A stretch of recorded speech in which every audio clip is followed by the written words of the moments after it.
गायत्री महामंत्र एक बार मेरे साथ दोहराओ।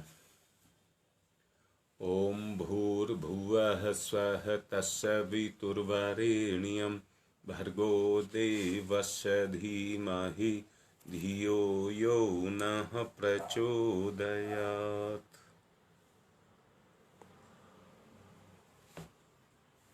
बात मैं की चल रही थी और उसके बारे में जो आपको समझाया जा रहा था, ईश्वर के प्रति अपने विश्वास के बारे में समझाया जा रहा था। ईश्वर विश्वास का नाम ही आस्तिकता कहा गया था।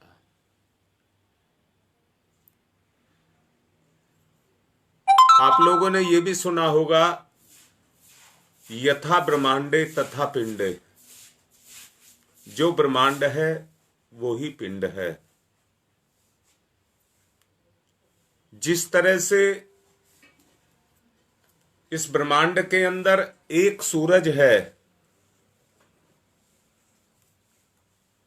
वैसे ही इस जीवन में भी एक सूरज है। उस सूरज का नाम है आशा। आशा समझ लेना, आशा की किरण होती है। किरण, आशा में से किरण निकलती है और वो किरण निकलती है, उसको कहते हैं आस्तिकता। कह देना बहुत आसान है। ईश्वर के प्रति जब विश्वास जगने लग जाता है तो उसी विश्वास में से आशा की धूप निकलती है। जैसे इस धरती पर सूरज के निकलने पर आलोक छा जाता है और चारों तरफ उजियारा छा जाता है, उसी तरह से ईश्वर विश्वास जब व्यक्ति के अंदर पैदा होने लग जाता है तो उस ईश्वर विश्वास के द्वारा वो धूप आदमी के जीवन में छाने लग जाती है। मैं बड़े ही आत्मीय निवेदन के साथ आप सबसे कह रहा हूं, काम नहीं चलेगा केवल सुन लेने से। काम किससे चलेगा? फिर दोबारा से देखिए, जैसे ही सूरज निकलता है तो धरती का पोषण होना शुरू हो जाता है। प्राकृतिक नियम जो हमको सिखाते हैं, समझाते हैं, उनमें से एक नियम ये भी है, मैंने पिछले दिनों एक बात आप लोगों से कही थी,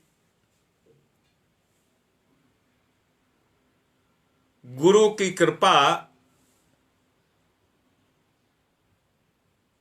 और गुरु का विश्वास जब जिसके जीवन पर छाने लग जाते हैं,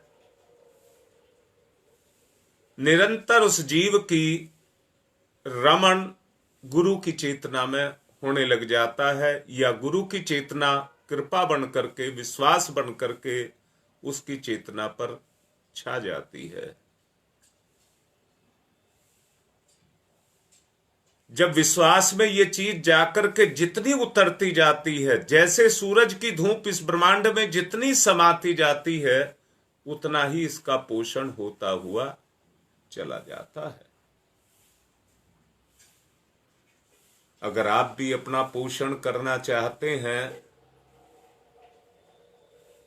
तो एक काम को निश्चित रूप से हमें करना होगा कि हम अपने अंदर आस्तिकता को जगाएं। आत्मीय निवेदन के साथ कह रहा हूं, क्या हमने पदार्थों को नहीं जगाया? या पदार्थों की क्षमता को नहीं जगाया। याद रखना, पदार्थ में पदार्थ की क्षमता होती है परंतु जड़ता होती है। शक्ति आप में होती है जब आप पदार्थ के साथ अपनी उपस्थिति दर्ज करते हैं, उस पर अपनी उपस्थिति को दर्ज करते हैं, तो उस पदार्थ के अंदर गतिशीलता शुरू हो जाती है। प्रेरक शक्ति अपने आप ही की है। प्रेरक शक्ति पृथक है, पदार्थ की शक्ति पृथक है, परंतु जब दोनों आपस में मिलती हैं तो प्रेरक शक्ति उसको प्रेरणा देती है और उसको गतिशील कर देती है। इस दुनिया में ईश्वर है, नास्तिक पे भी काम कर रहा है और आस्तिक पर भी काम कर रहा है। दोनों के भेद को आप अच्छी तरह से अपने आप मूल्यांकन करके जान सकते हैं कि दोनों में क्या भेद है। अब आवश्यकता इस बात की है कि अपना निर्धारण आप कहां पर करते हैं। अपना निर्धारण आप कहां पर करते हैं, ये आपके अपने ऊपर है। मैं फिर से कह रहा हूं, मैंने कहा जो पदार्थ की शक्ति है वो पृथक है, क्षमता मौजूद है, पर जब क्षमता क्षमता के साथ जाकर के मिलती है तो उसको गति देती है। ईश्वर सर्वशक्तिमान है। निकम्मापन अपने अंदर ना हो, निष्क्रियता अपने आप ना हो, कहीं से आई हुई नहीं है, मेरी स्वयं ओढ़ी हुई है। कोई किसी के काम नहीं आएगा, आपका आपा ही अपने काम आएगा।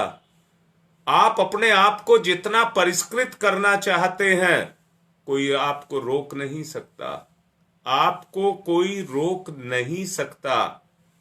परंतु मैं ये कहूंगा, बाहर का सूरज, बाहर का भगवान, बाहर का गुरु, बाहर की कोई भी चीज वो बाहर पर काम कर सकती है या पदार्थ पर काम कर सकती है, परंतु आपकी आत्म चेतना पर जब आपकी शक्ति काम करने लग जाएगी तो उसमें गतिशीलता आ जाएगी। जरा एक अंतर को महसूस करो, एक अंतर को महसूस करो। मैं भी हूं और इस संसार में भगवान भी है। मैं भी हूं और इस संसार में भगवान भी है। भगवान तो हर किसी के ऊपर क्रियाशील है, बस आवश्यकता इस बात की है कि मैं उसे अपने ऊपर क्रियाशील कर लूं, या मैं अपना समर्पण उसको दे दूं, या मैं उसके हाथों अपने आप को सौंप दूं कि भगवान मुझे भी गति दे, भगवान मुझे भी गति दे। मैं फिर से कह रहा हूं और बार बार कह रहा हूं, कितनी गहराई तक कहूं, एक ही बात कह रहा हूं कि जैसे सूरज की धूप हर जीवधारी के ऊपर, पदार्थ के ऊपर क्रियाशील होने लग जाती है। याद रखना है, जो निष्क्रिय है, जो जड़ है, जो पदार्थ है, वो और जड़ता की तरफ चल रहा है, और जो चैतन्य है उसकी चेतना को पा करके और चैतन्यता की तरफ चल रहा है। या फिर से कहूंगा, जो मूर्खता है, जो मूर्ख है वो मूर्खता में चलता चला जा रहा है, जो बुद्धिमान है वो बुद्धि की तरफ बढ़ता जा रहा है, जो धनवान है वो धर्म की तरफ बढ़ रहा है, जो धर्मवान है वो धर्म की तरफ बढ़ रहा है, जो जिस क्षेत्र में है वो उसी क्षेत्र की तरफ बढ़ रहा है। पर आवश्यकता एक बात की है, जरा सोच करके देखिए, हम चैतन्य, हमारे चैतन्य, परंतु हम में क्यों निष्क्रियता है, क्यों जड़ता है, क्यों हम एक दूसरे में नहीं समा पा रहे, क्यों हमारे रिश्ते अच्छे नहीं हैं। अगर हम सब कुछ अच्छा करना चाहते हैं तो वो केवल ईश्वर ही है। मैंने पिछले दिनों एक प्रवचन में आपको ये कहा था, अगर पौधे पर हरियाली है तो वो हरियाली इसलिए है कि उसकी जड़ें धरती पर काम करती हैं, और उसकी जो फुलंगे हैं या पत्ते हैं या डालियां हैं वो आकाश में काम करती हैं, नीचे का नीचे काम करता है और ऊपर का ऊपर काम करता है, पर उसके अंदर बैठे वाली एक आत्मा, एक चेतना जो दोनों को मिलाती रहती है, परस्पर दोनों को मिलाती रहती है, वो अपनी वृद्धि करती रहती है। मेरे कहने का मतलब क्या है, जड़ता में जितनी चैतन्यता का समावेश होता हुआ चला जाएगा, मेरा अस्तित्व उतना ही निखरता हुआ चला जाएगा। वो प्रेरक शक्ति जो नियमबद्ध है, जो इतने विशाल विश्व ब्रह्मांड का ठीक प्रकार से संचालन कर रही है और होते देख रही है, उस सत्ता द्वारा ही ये संभव है। याद रखना, बुद्धिहीन जड़ पदार्थ होते हैं, बुद्धिहीन जड़ पदार्थ होते हैं, उनमें अपनी स्वतः की कोई गति नहीं होती, अपनी स्वतः की कोई गति नहीं होती।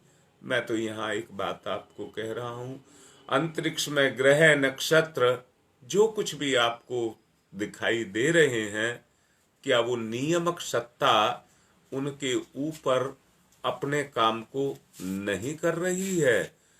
अरे नहीं कर रही है तो ये सूर्य कैसे चल रहा है, ये चंद्रमा कैसे गति कर रहा है, ये बुध कैसे गति कर रहा है, ये मंगल कैसे गति कर रहा है, राहु केतु कैसे गति कर रहे हैं? अरे गति तो है ना, ब्रह्मांड की गति तो है ना। जितना ज्योतिष शास्त्र है, जितना भौतिक विज्ञान है, जितना रसायन विज्ञान है, जितना जीव विज्ञान है, ये सब अपनी गति कर रहे हैं, सब अपनी गति कर रहे हैं। किसान खेत में मेहनत कर रहा है, व्यापारी व्यापार में मेहनत कर रहा है, जिसका अपना जो क्षेत्र है, जिसका अपना जो क्षेत्र है, उसी क्षेत्र में व्यक्ति काम कर रहा है, पर अंतर एक ही है। क्या अंतर है? बस एक दूसरे से टकराने और टूटने लगे तो प्रक्रिया में अन्य ग्रह नक्षत्रों की तरह से एक व्यवस्था बिगड़ती चली जाए, पर ऐसा होता आपने अपने जीवन में तो कभी नहीं देखा होगा। अपने जीवन में क्यों नहीं देखा? इस सब का एक संचालक है, एक सावधान सत्ता है जो सबके ऊपर एक साथ मिलकर के काम कर रही है। जो भी वस्तुएं हमारे उपयोग में आती हैं, वो सब किसी ना किसी के द्वारा बनाई हुई होती हैं, बनाई हुई होती हैं। अच्छा, मैं कहूंगा रोटी, कपड़ा, दवा, मकान, चारपाई, बर्तन, लालटेन, पुस्तक, घड़ी, ये सब हमारे उपयोग की चीजें हैं, उपयोग की चीजें हैं। सभी चीजें किसी ना किसी के द्वारा तो बनाई गई हैं। मूल पदार्थ, अन्न, धातु, कपास, ये सब उनके मूल में पंच तत्व जो लगे हुए हैं, अरे वो किसी ना किसी ने तो बनाई ही है। जिसने उनको बनाया है वो उनको गति भी दे रहा है, वो उनकी निर्मात्री भी है वो शक्ति, और वो शक्ति उनकी संचालक भी है, वो उनको गति दे रही है। मैं फिर से कहूंगा, परमात्मा अगर स्वयं सबको चला रहा है तो किसी एक व्यक्ति पर काम करता ना। वो इतना व्यापक है। व्यापक क्यों है? उसने पंच पदार्थ पंच तत्वों को गति देना शुरू किया, उनमें अपनी शक्ति का समावेश किया और समावेश करके उनको एक गति दी, उनको एक गति दी। मैं फिर से कह रहा हूं, अन्न जिसमें जीव होता है, जो आपको आंख से उगता बढ़ता हुआ फलता फूलता हुआ दिखाई देता है, परंतु एक सीमा पर। कौन सी सीमा? फलने के बाद। मैं ये कह रहा हूं कि गेहूं का दाना उगा, बढ़ा, फला और पक गया, तो क्या उसकी गति बंद हो गई? मैं कह रहा हूं, काटने वाला उसको काटे ना और पीस करके खाए ना, तो क्या उसकी गति बंद हो गई? ना ना ना। प्राकृतिक गति उसकी अपनी है।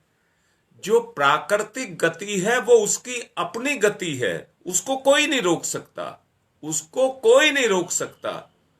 वो अपनी गति से चलेगी, अपनी गति से चलेगी। ना तो उसको कोई चलाता है और ना उसको कोई गति देता है।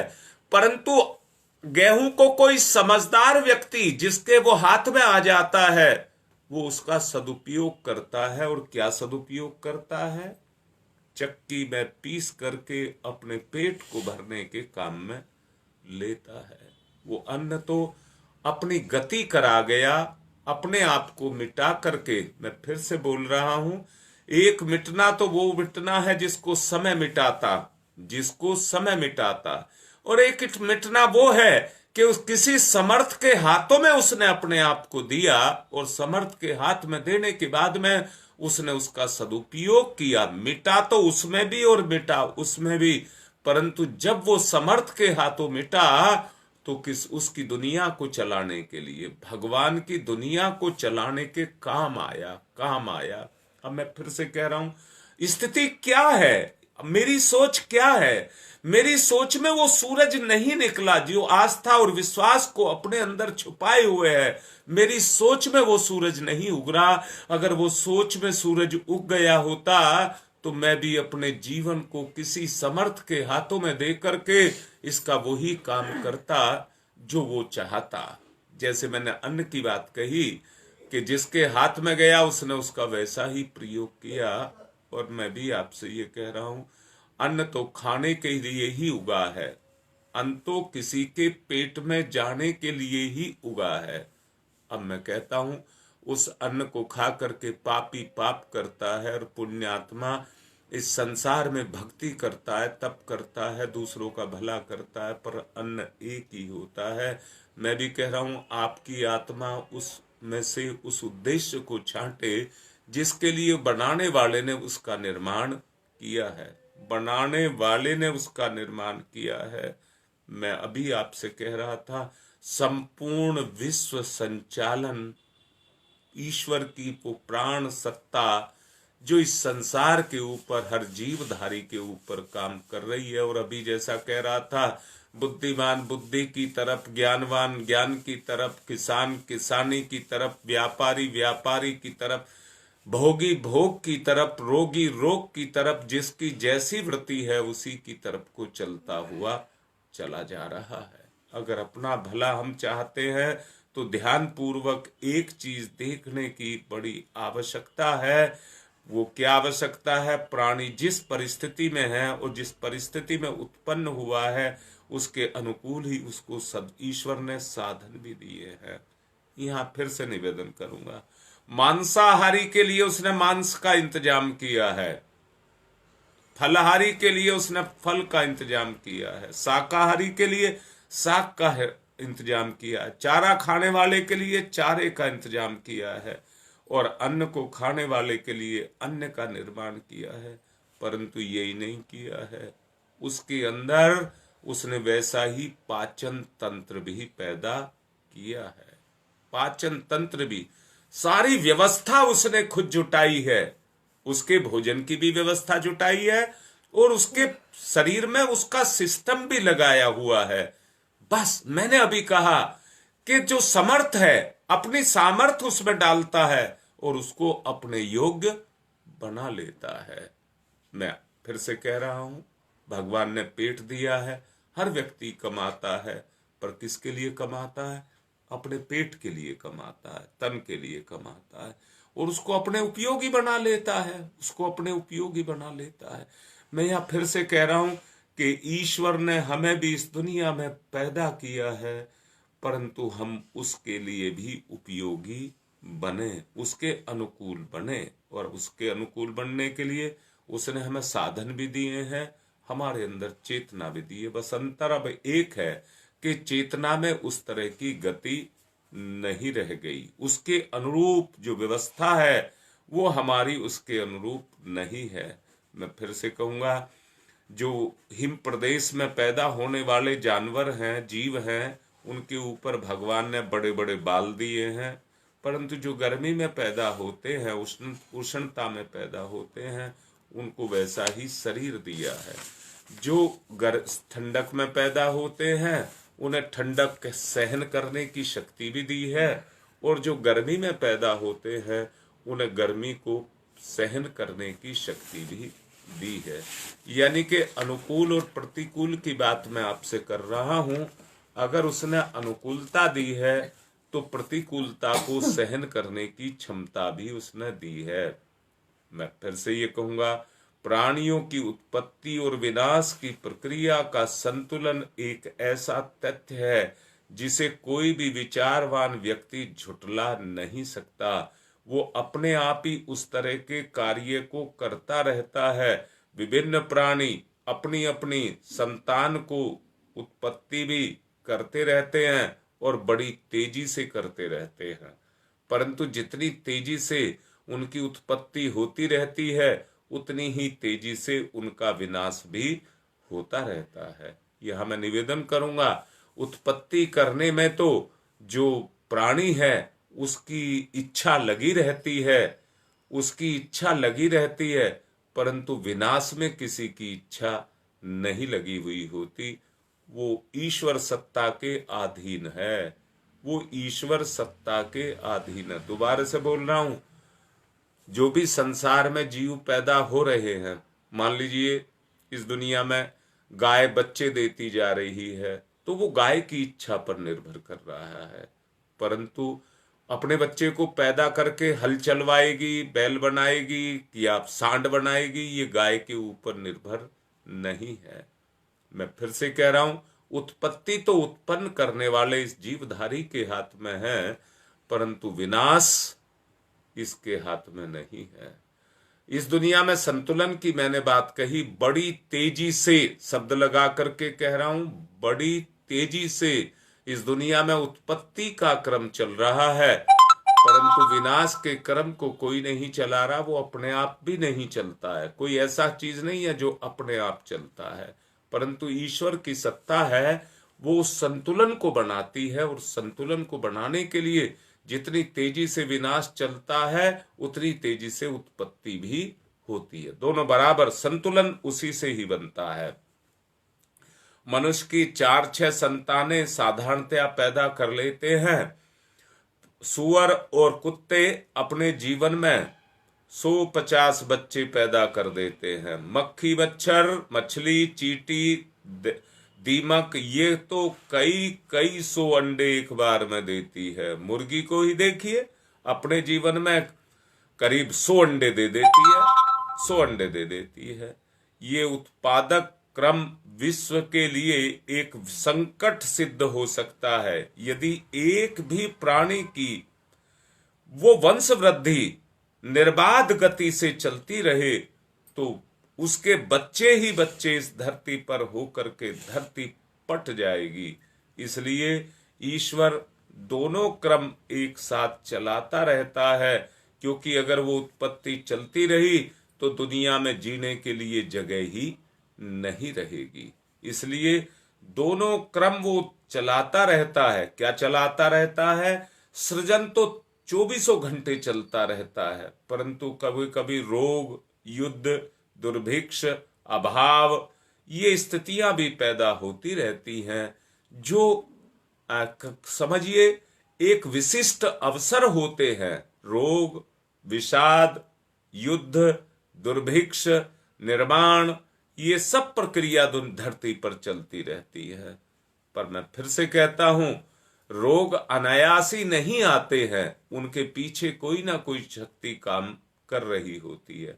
मैं शुरू में कह रहा था, उसने तो पंच तत्व बनाए हैं, परंतु उन पंच तत्वों की गतियां भी दी हैं, और वो पंच तत्वों की गतियां 84 लाख योनियां हैं। 84 लाख योनियों में क्या हो रहा है?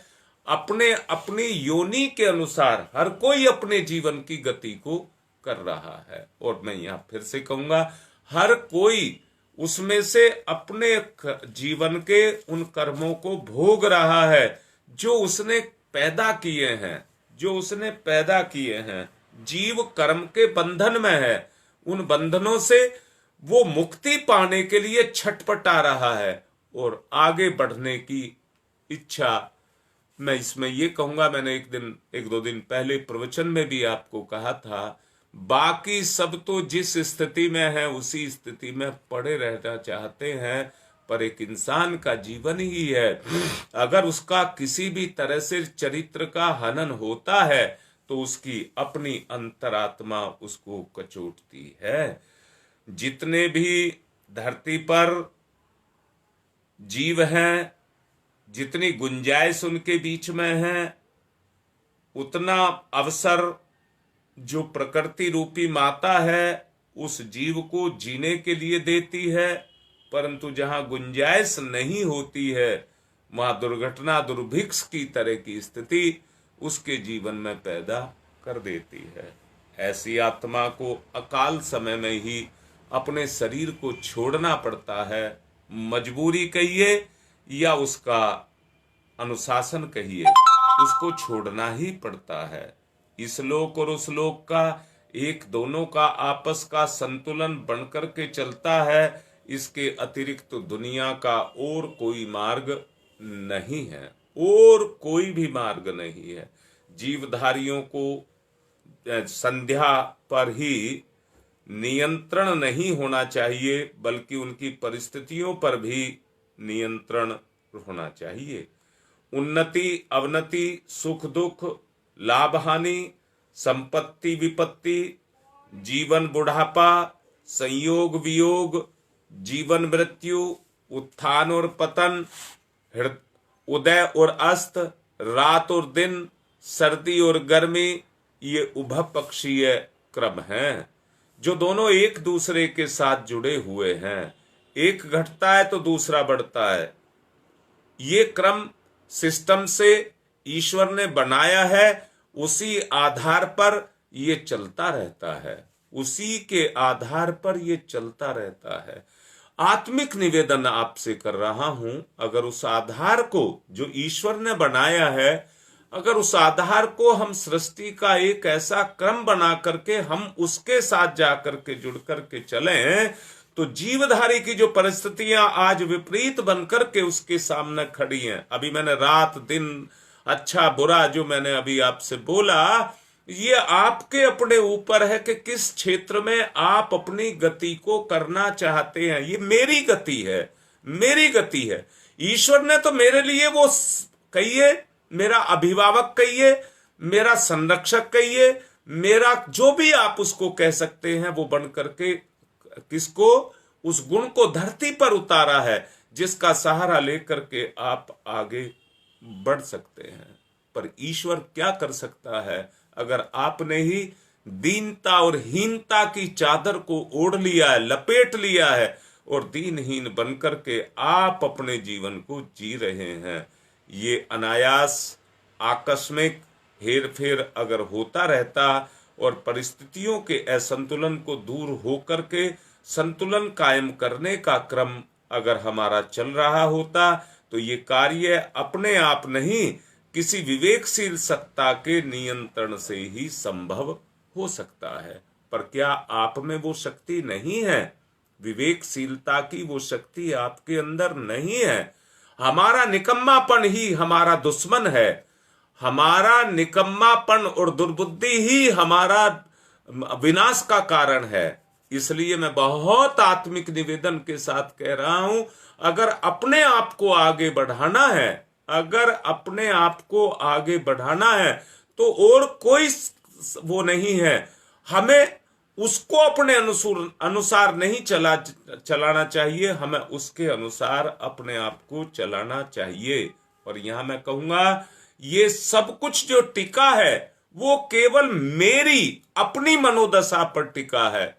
मैं फिर से कहता हूं, मेरा माता पिता भाई बहन बंधु सखा केवल उतनी ही दखल दे सकता है जितना मैं उसको स्वीकार करता हूं, जितना मैं उसको स्वीकार करता हूं। मैं फिर से कह रहा हूं, हमारे संस्कार के अंदर छुपा हुआ मेरा अहम तत्व, मैं तत्व इतना पक्का होता है, दृढ़ होता है कि वो अपने आप से बदलने के लिए तैयार नहीं होता, अपने आप से बदलने के लिए तैयार नहीं होता। वो अनुकंपा जितनी मेरे ऊपर आती चली जाएगी, और वो किस पर आएगी? ये सब मेरी मनोदशा पर टिका है। पाप, दुर्गुण, तमोगुण, विलासिता, निष्ठुरता, स्वार्थपरता, सब के सब आसुरी वृत्ति हैं, सबके सब आसुरी वृत्ति हैं। ईमानदार होकर के सोच करके देख लेना, मेरी चेतना में कितने क्रियाशील हैं और कितना विस्तार वो अपना करते चले जा रहे हैं। मैं की बात कह रहा हूं। जितना आसुरी वृत्ति अपना विस्तार कर रही है, उतना ही मैं कमजोर हो रहा हूं। मेरे पास मेरी बुद्धि है, उसके पलड़े में रख करके तोल करके देख लूं, परंतु मेरी कमजोरियां मेरे लिए मेरी मुसीबत हैं, वो ही मुझे बार बार उस आसुरी वृत्ति की तरफ धकेल करके ले जाती हैं। यहां मैं फिर से कहूंगा, विवेकशीलता और बुद्धि अगर मेरी जग जाए तो किसी की ताकत नहीं है कि यह आसुरी शक्ति मुझे अपनी तरफ खींच करके ले जाए। मैं फिर से कहता हूं, जैसे प्रकृति अपने संतुलन को बनाने के लिए दुर्भिक्ष लाती है, भूकंप लाती है, तबाही लाती है, परंतु संतुलन के लिए लाती है, वैसे ही मुझे भी अपने जीवन में उस संतुलन को बनाने के लिए मुझे भी कुछ इस तरह का काम करना होगा कि बुराइयों को मिटा करके, घटा करके अच्छाइयों को बढ़ाना पड़ेगा। यहां मैं फिर से कहता हूं, बुराइयों को आप घटा नहीं सकते, पर अच्छे तो आप हैं।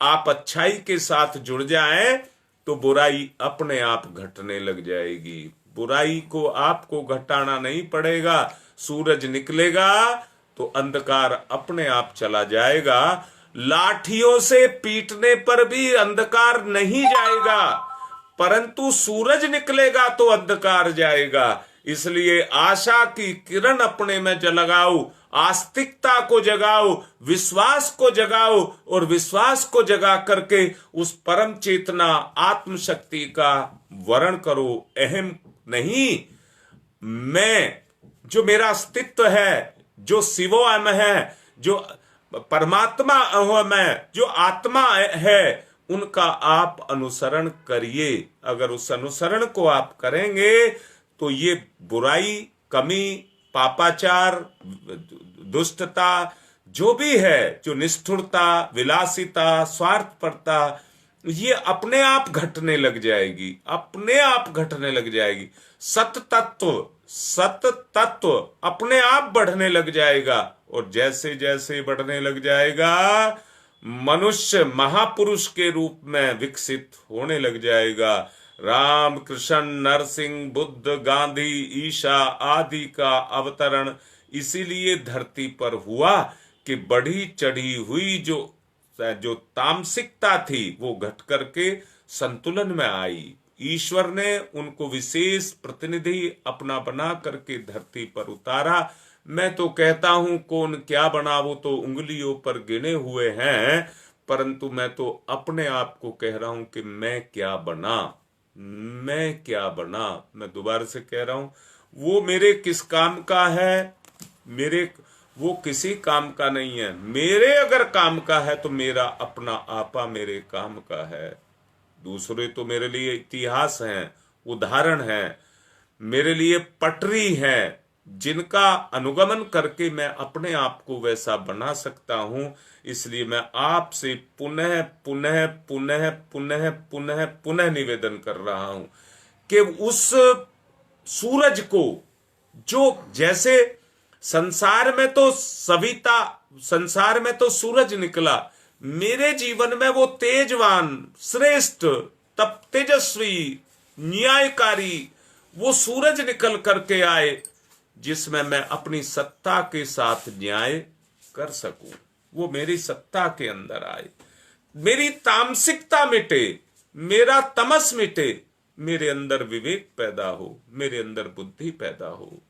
मैं एक, देखिए, हाथ जोड़ करके कह रहा हूं, अगर आप मान जाएं मेरी बात, तो एक बात मान जाएं और वो ये मान जाए मेरा प्रेरणा का स्रोत मेरा गुरु मेरे जीवन में अवतरित होकर के अपने प्रकाश को बखेर रहा है, मैं उसके आलोक में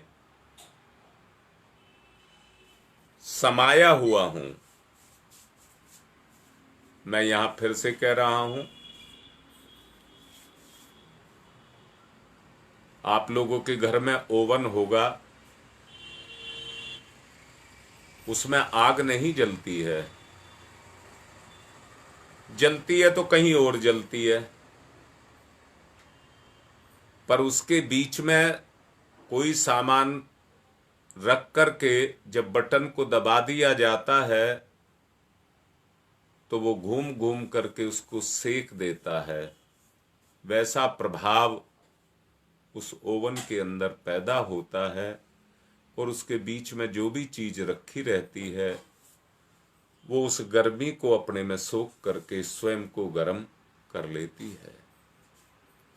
ऐसे ही ये ब्रह्मांड भगवान का ओवन है, इसमें भगवान के गुण समाये हुए हैं, उसका तेज समाया हुआ है, उसकी शक्ति समाई हुई है। उसी शक्ति का प्रकटीकरण मेरे अंदर भी हो जाए, और वो कहां होगा? वो मेरी सोच में होगा। मेरा ब्रह्मांड मेरी सोच का दायरा है। जब इसमें ईश्वर रूपी गुरु रूपी भगवान जगेगा तो इसका विस्तार होता हुआ चला जाएगा, विस्तृत होता हुआ चला जाएगा। आत्मीय निवेदन कर रहा हूं कि गुरु के प्रकाश को अपने ज्ञान के अंदर अवतरित करें,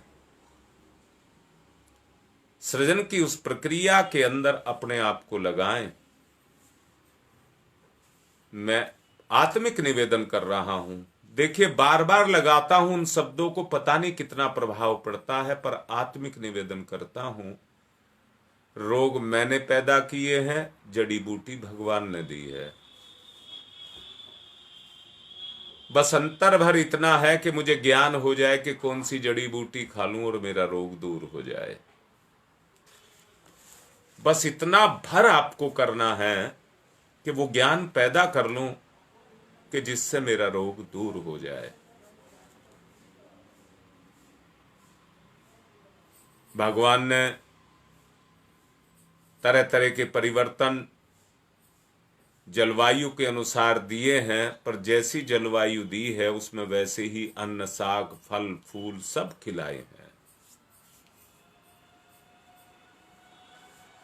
ये कार्य किसी विचारवान व्यक्ति की शक्ति ही कर सकती है, जो नियंत्रण और संतुलन की ये महत्वपूर्ण प्रक्रिया जो ईश्वर के द्वारा संचालित है और अपने आप चलती रहती है, मैं भी उस चेतन सत्ता के एक अंग बन जाऊं और उसमें जाकर के समा जाऊं।